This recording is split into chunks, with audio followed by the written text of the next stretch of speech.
Fertility. Today we have Katie on with us. She is going to talk to us about male factor fertility, how her and her husband pursued traditional adoption, and then what led them to embryo adoption. So we're so excited to have you on with us today, Katie. Thank you for having me. I'm so excited, especially embryo adoption. That has my heart. So I love when we get to have people on to, share their whole journey with it. But it sounds like you had a really long journey to lead before you even got to embryo adoption. So if you want to kind of start from the beginning and let us know how it all started. Sure. So actually, I have notes because Oh, yes. We love notes. I didn't want to forget anything. And it is, to us, it feels like a long journey. Feels like a lot of years went by to get us where we are today. But okay, I guess I'll start. We got married. My husband is Brandon, and we got married in September of 2017. We'd been together since college. We met in college through a mutual friend and then got married not long after we graduated. Then about like a year later, I would say, November of 2018, I know everyone probably remembers as soon as they started trying. Yeah. The Oh, month. yeah. The month. Yes. The whole thing. Where Yeah. you were thinking like you'd be pregnant the next month, and it was such a big deal to make that decision Right? to start. Oh my God. Yes. Yeah. You're like, isn't it? Right. And then that's such a good point. Like when it doesn't happen the first month and you're like, but like, this is what I planned. So, 100%. so around November of 2018, we started trying and, you talk to family and friends and you're like, oh, like, is that happening? You get the same responses. You're young, everything's probably fine, give it more time. You talk to your regular doctor and they don't want to see you until you've been trying for like a year. So at my regular OB, regular gynecologist, about midway through 2019, they started doing like the initial testing of like blood work and stuff like that. Unfortunately, it was not a good experience. She didn't send me to like a specialized place or anything. And it was kind of just like very small, unorganized office in general.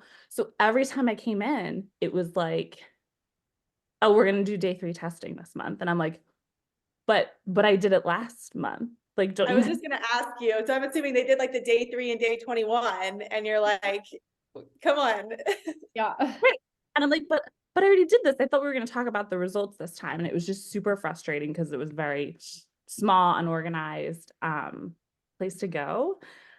And then, insisted that it was, my husband had no testing at this point. Insisted that it was me not having enough progesterone. So went on those progesterone pills, which Are horrible. Literally. Yes. emotionally speaking, like, whoa. Did they have you do them like after you ovulated, or when did they have you do them? Oh my gosh, I like don't even remember. It was close. I forget what number in the cycle, like what day it was, but it was like, after ovulation. But it's like half the month. So you're just like constantly on these things that like leak and Ew. Yes. It's the worst. And it was awful. Like not physically, emotionally awful. And we're like, nothing's changing, like it's not working. So jump to January of 2020, we finally got a second opinion appointment. We live in Philadelphia, so we went to Penn Medicine Fertility, which is like a huge place. yeah. And went there for a second opinion, and they, have their protocol. They did everything. I got the HSG, which very painful. Did all the testing for me, and everything came back normal. I was like, but like the place that I was at before told me that like my progesterone was off and it wasn't, and they were like, we're not seeing that. So Wow. like either something changed or it was never really a thing in the first place, which like I was so mad about that because that was a hard time when we were dealing with all that progesterone stuff. And then so this is this is 2020. So at this point, it's February of 2020. So COVID things not right. Exactly. Like COVID literally worst timing. seriously. So my husband got his testing. I think it was like the first week of February. And then we had gotten, I remember where I was at the time I had 2 jobs. I was working full time in a school district. I'm a licensed marriage and family therapist. So I was working there. And then I was also at private practice 2 days a week in the evenings. Oh. By the time my husband called me with the results of his tests, I was already at my second job waiting for my first client to come back. And yeah, it came back. He had complete infertility. Oh my goodness. Wow, I want to dive. So, I mean, what was that phone call like for Oh him? my God. Like it was like for it feeling like it was so long ago. I know it was only in 2020 and it's not that long ago. It feels like it was yesterday with like how intense. Yeah, because so at that time you guys have been trying for probably like 2 years. Yeah, And a year and a half, I would say. yeah, and you've been the one going through everything. And so he probably was just like, this is just formality. Right. This is so interesting because we've never talked about this on the pod, like to this extent. Like he called you and how did he deliver that news? Just, so upset. Like, I don't, like, we didn't know what it meant. Like, we got married when we were 24. So at this point, so at this point, we were like still young, right? In the fertility world. Like, that's what they say. So and the way that the doctor approached it, it was like we just do this. It's usually not a thing. Yeah. My husband had it. Like, I know Chris, Amanda's husband, it's just part of like the initial workup once you get to that point. Something you just check off their boxes. Like you're just like, okay, to get to the next one. Oh my goodness. And there's more to like, so that becomes another thing of like, oh, we're just gonna check this box off. But that initial phone call was like, I can't like go see a family. I was just about to ask you that. How did you, and I'm glad you brought that up because like, I remember every single time I got my HCG results back, like, and it was always midday at work. I was about to do something or I was looking while I was on the phone with somebody. How did that play out? So thank goodness the person who owned the practice, so I worked at a group practice and the owner of the practice had also struggled with infertility. So like I went into I was like our file room and it was the owner of the practice and one of the other therapists in there. And I felt so bad because I was just like hysterically crying, like I have to leave.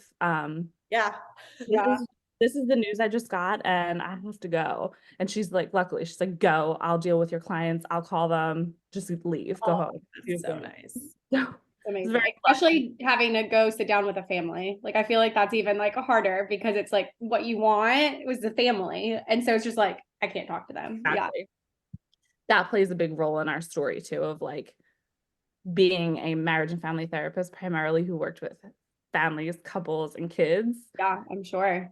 Yeah. So we found that out in February of 2020 and then met with his doctor. So it was a urologist.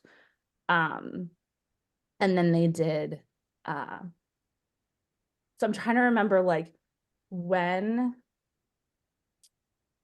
our appointment was versus when COVID hit.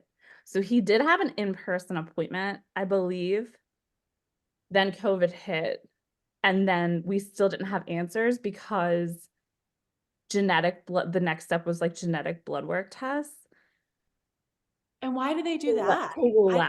So which is what it was. So gosh. So it could be like a genetic thing, or it could be like a blockage or like an anatomy thing. Yeah. So we were like, oh, it's probably some kind of like blockage that's fixable, right? Everything's fixable. That's just like the mindset we were in at that point. Sure. And then the doctor, who was so nice, we had great experience with that doctor. He said, we'll do this genetic blood work while we're waiting, since everything's closed. At this point, it was March, it was COVID. Just go do this blood work. Like labs aren't closed. I guess they never closed during COVID. I didn't realize that. Like lab cores. Yeah. So went to LabCorp, got his testing done. But genetic blood work, I'm sure you guys know, takes like weeks. 3 weeks. Yeah. Like 3 to 4 weeks. Yeah. Because we were home. We were both working from home. We must have called them like every day. Like, update, do an update, do an update. We like waited the 3 weeks and then we were like, okay, we're gonna call all the time. And this poor nurse, it was the same nurse who delivered our initial, like the initial results and diagnosis. I think it was the same nurse who had a call. And they go through everything that's normal first. I guess that's kind of like protocol. Oh, News first. this came back normal. So the one thing they were looking for when they do that kind of test with male factor is cystic fibrosis carrier. She was like, that came back normal. And we're like, great, then it's fine. Everything's fine. So eventually they get to what Brandon's diagnosis is balanced Robertsonian translocation. So women and men can have it, can be carriers for it. His turned out like there's levels of it from what I understand. Like you can either have complete infertility or like compromised infertility. And he had complete infertility. And what does that mean? Like what is the No sperm. okay. No sperm. Yeah. Everything's normal, everything functions, but that is like, you know. And he was like, what, like 26, 27 at this time? Yeah. I can't even imagine. I'm sure he's Like like, you're born that way. Like Right. And he didn't he know. had no idea this whole time. like a very sneaky, that's how I would describe a very sneaky diagnosis because everything functions as it should. It's just not, you know. And I did ask him if it was okay to share all this before I came. No, he seems like that obviously you guys had that conversation, but I mean for him, like what man, we should have had him on too. Like we need him. And he was like, I didn't know I was be allowed to be on there. And I'm like, oh my God. Yes. Okay, we'll do a follow-up maybe. Yeah. If he wants to come in, if he's ready, we can. Because he is not someone like during our whole process, he's like, I want people to know that it's like me. Yeah. And not like, because when you get questions, like everyone gets questions when you're not having kids after however, like we've been married for 6 years, no kids, and people ask questions. He's like, I just want everyone to know it's me and not you. Oh, it's like so not sweet. Like, you know, it's us, right? Like it does, exactly. And it's the same way. Yeah.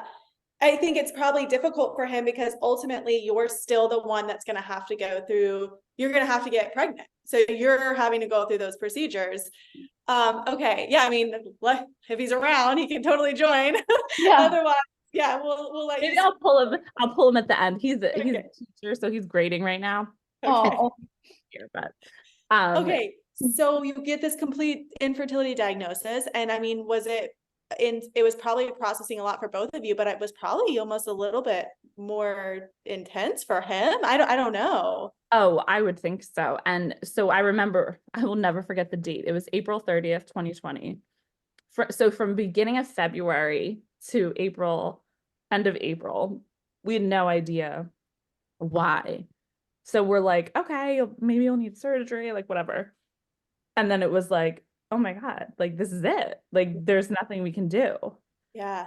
And I think that was hard for him. Like, you know, I can't speak for him, but we've had a lot of conversations about it. But for us, I think it was like, I hate to say anything good about COVID, but we were working from home during all that time. I can't imagine having to, both of us have going to work, you know? Right. And trying to process some like a forever diagnosis. Yeah. Right. So like during that time to be at home and have that space and therapy, I mean, I'm biased obviously because I am a therapist, but that was a huge help for us too. I'm sure. Because it was a lot to process, you know, like from his diagnosis to never having genetically connected children to never being pregnant, him never seeing me. Like those are the things we felt like we had to process at the time. So we took a break. We took a break from like pursuing any kid things. And at that point, you guys hadn't even walked into the IVF world. Like you're just like, how can we get some like hormone support to fix this? Okay. Yeah. Right. And it was just like, okay. So we took a break. We did a lot of therapy, did a lot of praying. Um, and then eventually towards like the end of the year, like September of 2020, we started the home study process for domestic infant adoption. Oh, wow. And And so naive still, like even after everything me we did, too. I was too. I did the process too. And yeah. it was like, okay, we'll put our home study in, like, we'll pay for the home study and we'll just market ourselves. So we didn't go through a private agency. We did our home study through like a Catholic social services. Yeah. Yeah. Okay, yeah. And we'll just like market ourselves. Like it'll be fun. Which like neither one of us are in the marketing field. No experience with it. We've no experience with adoption. I mean, the emotional scams that we got were just like, I read that when you submitted to, come on the show. And I was like, I mean, I can remember, I always only think God scammed one time that I actually reacted to, right? Because I think I was so highly aware of it. And we were going through an agency. And so we actually were not allowed to really entertain that. But of course, you get the DM and you're like, I'm going to that's the see. response. Great. And there, it's Excited. like very real scams. It's not like pretty apparent that it's a scam. Not at all. And thank God at the time we had a really good lawyer and we would always contact him. And as soon as you brought up a lawyer with those They would- emotional scams, They would bounce. Yeah.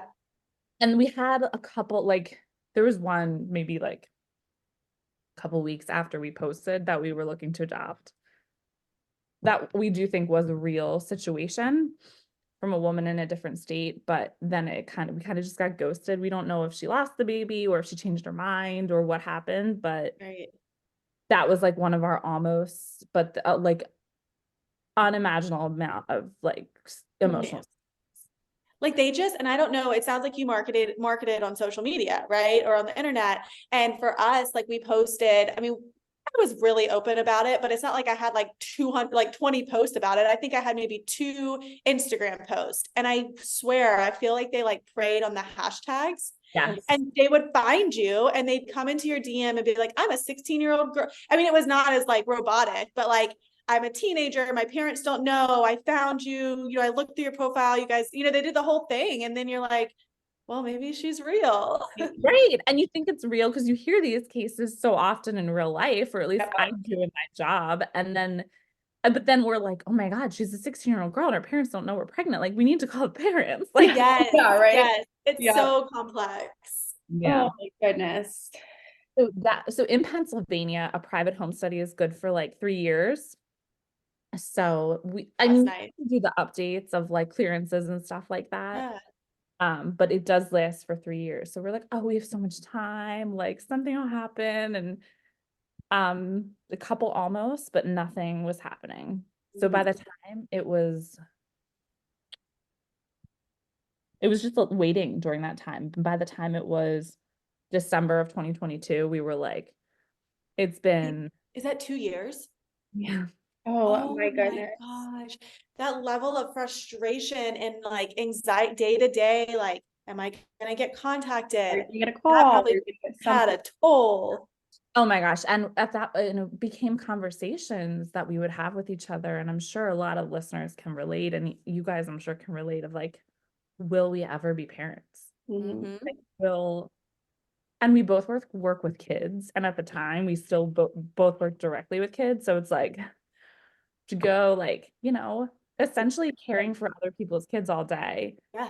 And then like, Yeah, I know. I mean, you almost become like, you get to this like desperate point where you're like not even yourself. I mean, I work in OBGYN and I'd be like texting my docs, like, is anybody like delivering and looking for a doc? You just like go crazy and you're like, how can I make this work for my family? Oh yeah, I worked in the school system and I worked in high school and I was a counselor. I don't work anymore with it, but I literally was like, okay, so is any of my students pregnant? Like, can I adopt their kid? I was like, if a 16-year-old comes in my office right now and tell me I'm pregnant, like I can't be like, you should adopt, obviously. But I'm like, but I want your kid if you do. Like, it's so I not ethically great. But Well, and then I would have like, I knew a lot of people who worked in the school system, or like, you know, as counselors, like, oh, if like, is it wrong? Like, if I have someone, can I direct them towards you? And I'm just like, it doesn't sound like it's ethically appropriate. Right. I know. It's like so blurry, the line. I know. I actually did like you, similar to you, Amanda, like have to like kind of look at my career and be like, I can't, because when we started trying to conceive, I was in community mental health, Mm-hmm. very underprivileged families, a lot of the kids that were in foster care, and just a lot of pregnant teenagers. So Wow. I had to take a step back and leave that environment, but I Yeah. still wanted to work with kids. So I went into the school system, and was an in-school counselor. And then, yeah, that was hard too. Yeah. Any amount of like holding others' emotions when myself and my husband were dealing with so much was just like really hard. For- So currently, I moved back from direct client contact, and I supervise people like who are trying to get licensed and Oh, cool. see their I cases. think that just speaks to so much about how infertility just affects your day-to-day, like real life that other people would think had absolutely no correlation because Right. you're so fragile. Exactly. And like, I can't help people with their own kids when I am so focused on making my own family. Yeah, I For sure. totally get it. Oh yeah. Well, I mean, I can 100% relate to that because that was like my day to day. And I remember I literally would have to like walk out of my office because I was like, I know I'm not being the best counselor to this child right now because of everything that I'm going through. I'm like, so I need to like send them to someone else because like I'm not helping this kid at this point. Yeah. And like filtering referrals that you get based on what was going on in their life. And you're like, I can't 100%. Yeah.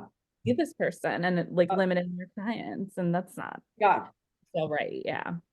Gosh, okay, so 2 years of the adoption process, and you guys are like going into 2023, and Yeah. And we were just like having a lot of conversations of like, our home study is going to expire next December. Like, we have a year. There's been nothing where we're like, there's never been like a real match, like where we're like gotten that close, Mhm. just felt very hopeless to us. So January after Christmas was hard that year. Like a lot of holidays when you're going through infertility, birthdays, holidays, Mother's Day. Um, we had I listened I listened to your podcast like often.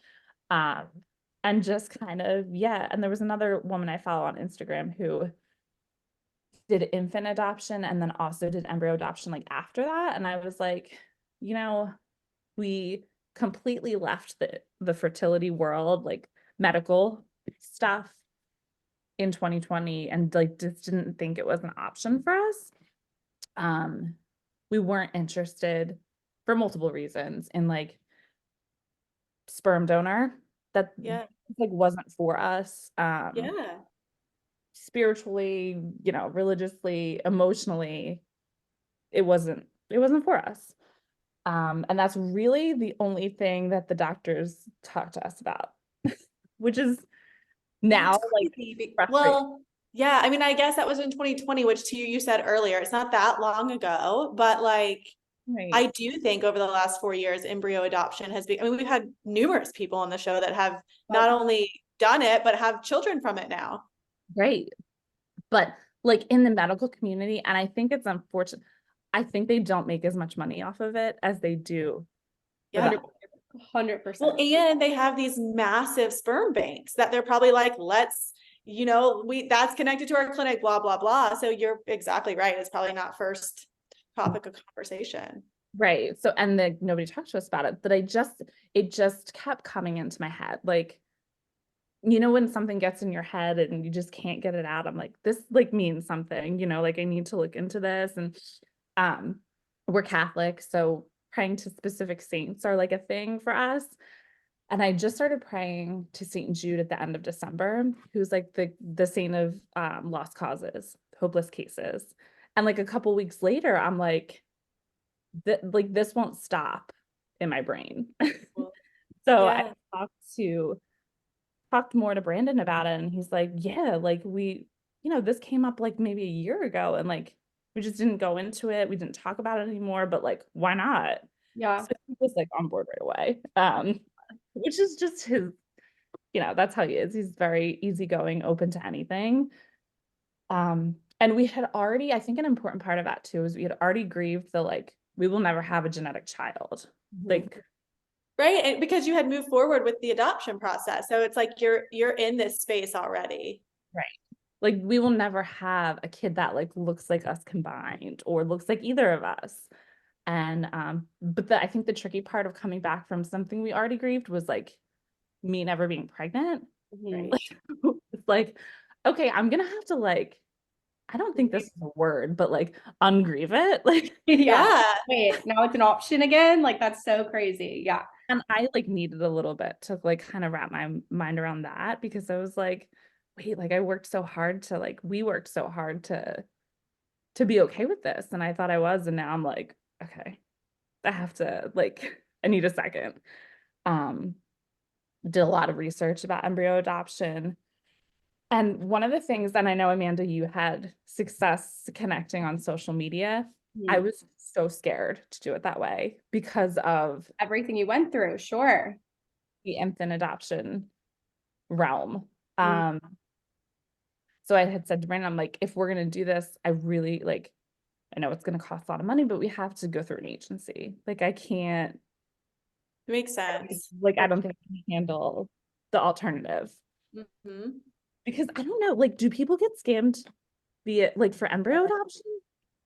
I haven't heard it, but I'm sure they do. I mean, I feel like same thing. It's like working on people that like want a baby so bad, and if they'll Well, and send me, and I don't know. And I think, yeah, and like Amanda, because Amanda even, I was even thinking about doing it. She had introduced me to the Facebook pages, and I'm probably still a part of them, but I just feel like it goes back to, yeah, somebody might start to engage with you and say, yeah, I'm interested in giving you my embryos. And then at the very last second, they're like, sorry, we picked somebody else. Yeah. Whereas I feel like an agency might like put some barriers on how deep you get into the conversation. Yeah. So in January of 2023, we applied to an agency and they were and are amazing. I mean, you get what you pay for, right? Like they were amazing. And the way they do it with matching is so you create a profile like you would for an infant adoption. You send it and they put it out there. So they will put it out to the donor families, the placing families. And then, but you don't know when your profile is being reviewed by them, which I appreciated. Yeah, so you're not, yeah, you're not to hear about any rejection. I feel like that's so nice. Yeah. The rejection is all secret, so we don't know if we were ever. Yeah.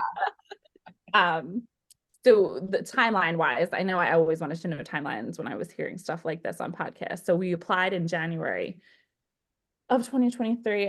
I sent our first email January 20th, which is so interesting because it's also was our first like our second opinion appointment, but 3 years prior. And that wasn't planned. I didn't send the email because it was like it's just yeah. I love when that happens, when it's like all lines up. And then all of that, like you need a home study with this agency because it's treated as like genetic information is shared and those kinds of things. They want to make sure that the people are okay to be receiving these embryos.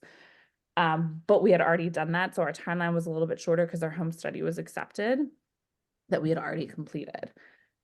So we were active with our profile March 1st. We got an email that we were selected March 21st. So it was like, that's quick. 3 weeks. And it was that was our 10-year anniversary of being together. Oh my gosh, what a sweet gift. Oh my gosh. I remember we were sitting on the floor eating McDonald's, super romantic. I love that. Sounds really good. And we got an email. So the agency we work with is based in California. So it was 6:30 at night here, but it was 3:30 there. And So how it worked is they sent it out to this couple, they reviewed it, and they ended up picking us. So okay, wait, because obviously I didn't go through the agency side, so I'm so curious. Mhm. So now when they like match with you, are you already like locked in? Because I know with like some traditional adoption, if you match, then it's like done, or can you at this point still say like, oh no, I don't think we're a good fit? Or how does that work for you? So for with this specific agency, they send it to you after the donors are like, yeah, we definitely, like if they choose us, we choose them. It's good on their end, but we're allowed to say, no, this doesn't feel like a good match. But then you only get, I think, I'm trying to remember. We never said no, so I'm not sure. I think you get 3 times to say no.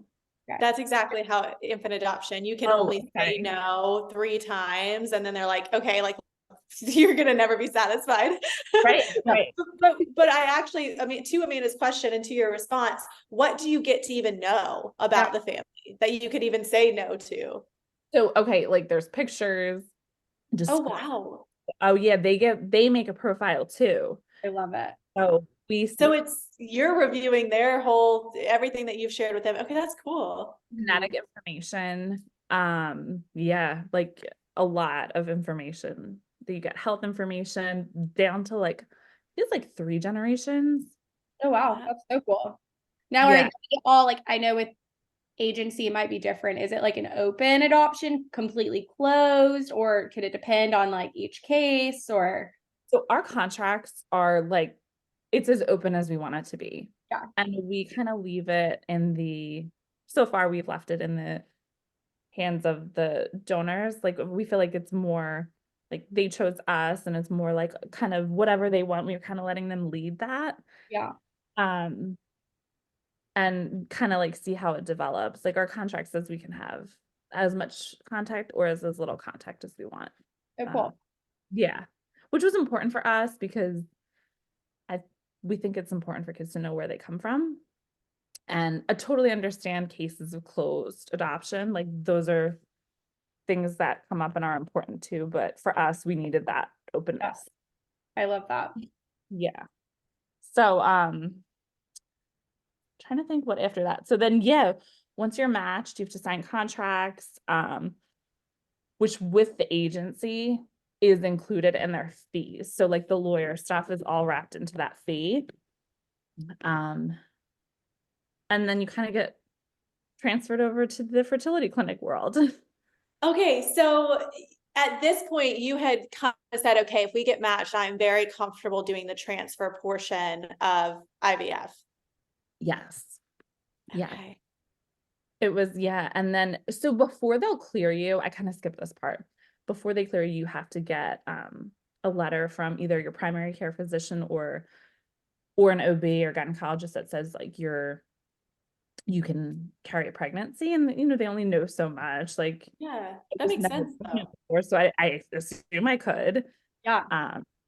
But yeah, that was also an interesting process too, because I went to my regular gynecologist at the time, and she was like, I don't go to her anymore. But she was like, well, like, there's nothing wrong with your eggs. Like, why are you doing this? And I was like, what? Oh, I didn't ask for your opinion. I just need you to clear me for pregnancy. Like, this is Back just it like up. a medical question, and you're asking me like a very personal, like none of your business question. Yeah. And like, I'll gladly tell someone how my husband and I got to this decision, but like, I'm not loving like the way you're asking Yeah. that. Yeah. For sure. So I ended up switching and I got my primary. I was like, never mind. And I like, like, I'll get someone else to sign it. Like, we're Good for good. you. Did you have to, because I know when we were going through the process, and I know, like you said, well, obviously you did an agency, so it's different also, but did you have to do any kind of like psychiatric evaluation? Like we had to go through like counseling to like, and I don't know if it was our clinic or what, but like we had to go through counseling to say like, yes, you are cleared, you are sound mind to be able to like truly accept these embryos because So, it's not like genetic and all that. right, like all of the things that go into that decision. So this is kind of a 2-part answer. So the agency would require it as a part of their home study if you didn't already have one. Got Like, it. Gotcha. That makes sense. study, I guess that's like kind of part of a home study. And then our clinic didn't require it because our agency had cleared us already. That makes sense. That makes Oh, sense. I'm so Got curious. it. Yeah, I was just curious. That makes sense though. So if you're not going through an agency, because I didn't have to do a home study. So that makes sense. Okay. So like how many sessions, I'm just curious, how many sessions did you guys have to do? It was not a lot. I think it was maybe like 2 or 3. And it was just like via Zoom. They just kind of like asked us a bunch of questions and like even just it was I mean it was kind of interesting. It was even like, okay, say it we're 15 years down the line, like how do you like answer or how would you talk to your child about like for instance ours, because my son is a different race than us, like how would you explain like culture and like all of these things to him? And so I mean they kind of just did like different scenario type situations. Cool. Yeah, so I mean it was kind of helpful for my husband and I because we were like got to really think things through. And so yeah, I don't know. I liked it. It was cool. Yeah. Well, we had to do all of these like modules of embryo adoption education. So Oh, again, like, you know, we had to read a book, we had to watch all these videos, do all these trainings. So maybe that's another reason why they didn't make us do it. We had like informal conversations with people at we loved our fertility clinic. Informal conversations with like the doctor of like, you know, the baby won't be genetically related to you and those kinds of things. But no, we never had to go through, though I think it might have been helpful if we did. yeah. I mean, like I said, we enjoyed it. It was really cool. But yeah, it was required. Like we had to in order to move forward to even do the transfer. So But this was before you did any of the other medical stuff.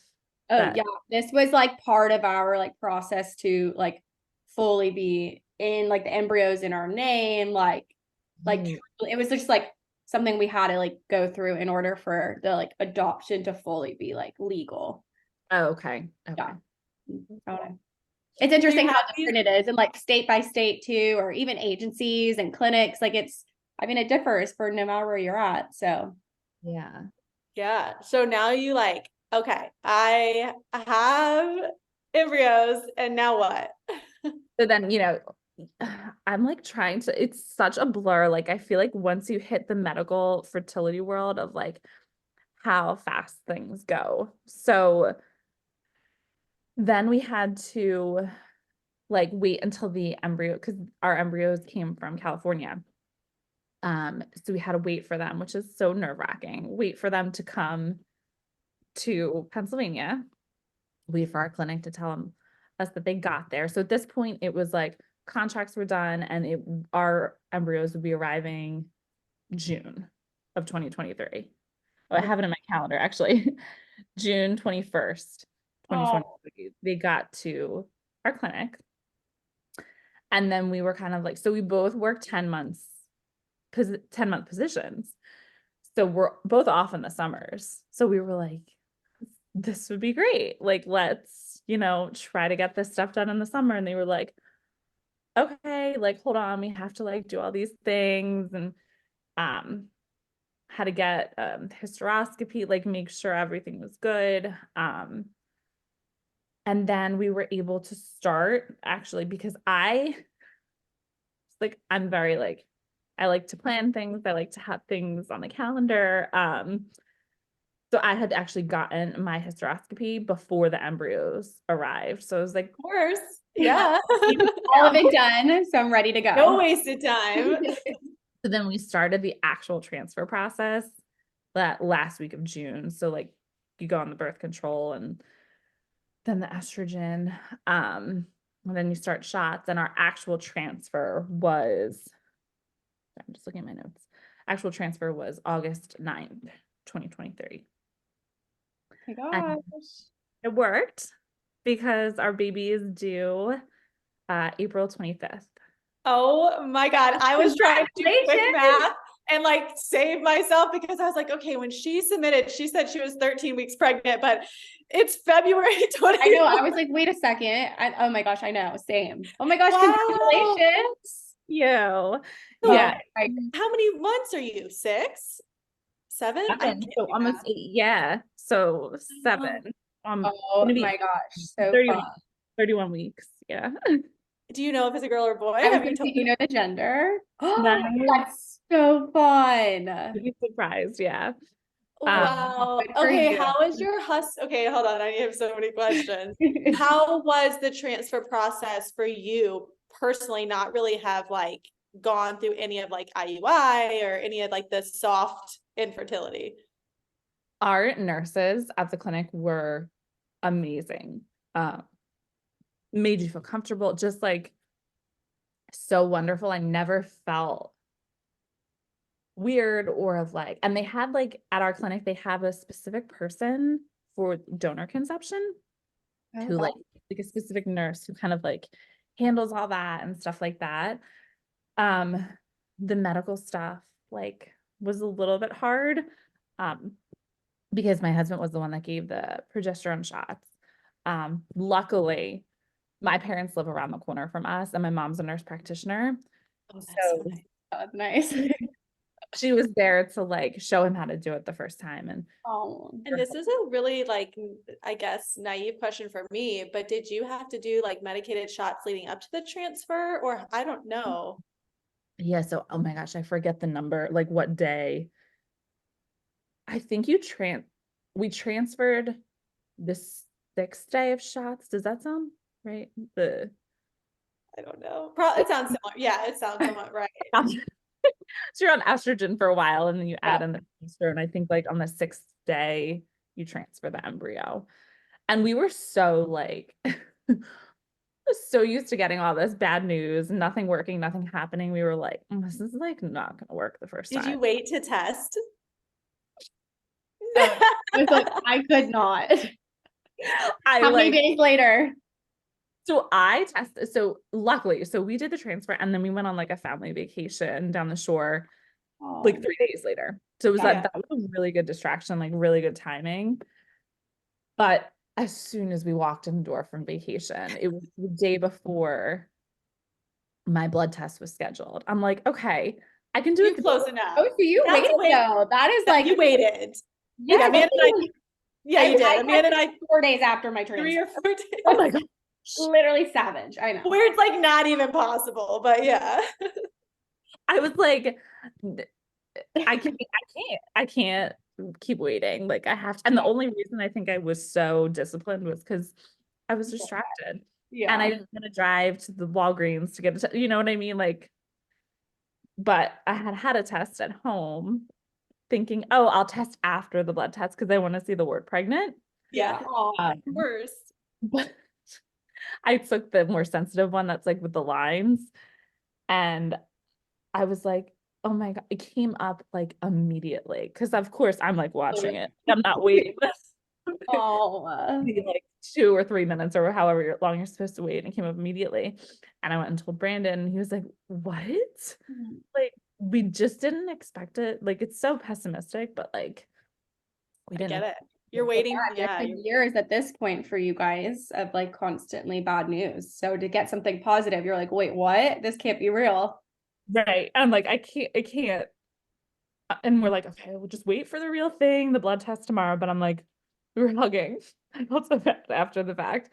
We were hugging, and he was like, oh my God, I can't believe it. I'm like, I know, me neither. And we had our moment.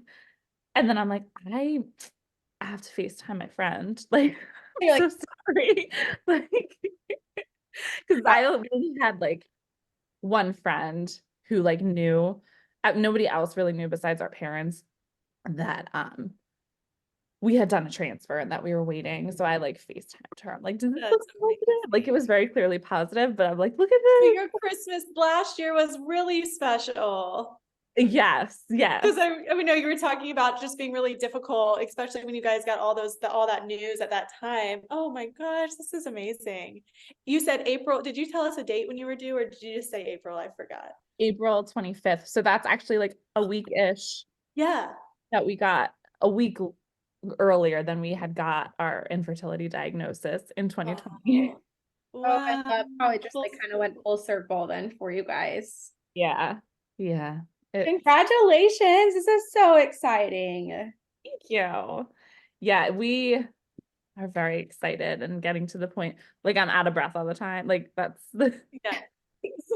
I always, whenever, I go to the doctor and I'm like, is this normal? Like, I feel like I'm 90 years old and can't or walk It without. has to be so special for him to see you pregnant and just something that you guys just thought was just never in the cards for you. And we're open to trying an alternative method. And like now you're like pregnant. I know. Yeah, it was crazy, especially something that we didn't think like was an option for the longest Sure. time. And for us, it was like I don't know, like everybody wins, or like, there's this couple who can't have any more children because of medical reasons, and had these embryos that they wanted to bring to full term life, that we want to be parents and we can't. So they already exist. Why not try that? I like want to make sure I follow along. Do you share any of this on your Instagram? I do. Very small bits and pieces. I'm following you right now because I want to see. I want to know if you're I do keep it private, but I'll accept, like, if you guys request me. I just followed you, so if you'll accept the podcast, we'd love to keep along. Yes. We just want to be so careful how much we share, because it's not just our story, it's our baby's story too. Want them to have control over that narrative. But, I think I wanted to come on the podcast because I want people to know that this is an option, and this is a really special option, we think. I know I was going to ask you, I was going to kind of close with that of like, I guess for listeners that maybe were in your shoes a couple years ago and maybe they've heard about embryo adoption. Do you have any advice for them? Any tips of kind of starting to go down that road? I don't know. I think that, like, for us, it was a lot of like, I'm a kind of person where the more information, the better. Like, I like to know everything going into something. So do the research, but like, don't become obsessed with it. Don't, and like rely a little bit more on prayer and conversation with your partner, and letting God lead you, because we felt like a lot of stuff with the infant private adoption always felt so hard and not right, in like this doesn't feel like what we're supposed to be doing, like, fully. Not that we get that to be doing it, but like we always felt a little uneasy, and never felt that way with embryo adoption. Like, it always felt like, this is like, we're weary of this because it feels too easy. Like, you're 100%. That's so beautiful. But to, like, for people to trust that, and for us, we looked at it as like, God's leading us here. Like, let's just give in and let it happen. Let's just keep taking steps forward and like see what happens. And sure enough, you're about to have a baby. Yeah, and just trust it. And it's scary in the beginning, for sure, of like, is this the right, because there are so many options. Like, it feels like when you're in the thick of infertility that there are no options, but that there are like these different options you never thought about, and to just look into it and see if it's right for you. I love that. Oh, well, it's so beautiful that you shared all of this, and I'm so excited for you guys. And it's, happening so soon, which is so fun and exciting for you, and that you don't know the gender. So even more of like fun surprise. Oh my goodness. But thank you so much for being on and just sharing your whole journey with male factor and infertility, adoption, and now embryo adoption. We're just so grateful that you were on the show with us today. Thank you for having me. You'll have to have a follow-up with my husband. Yes, for sure. Sure. Yes, I bet listeners will 1,000,000% I want to hear it. Yeah, for sure.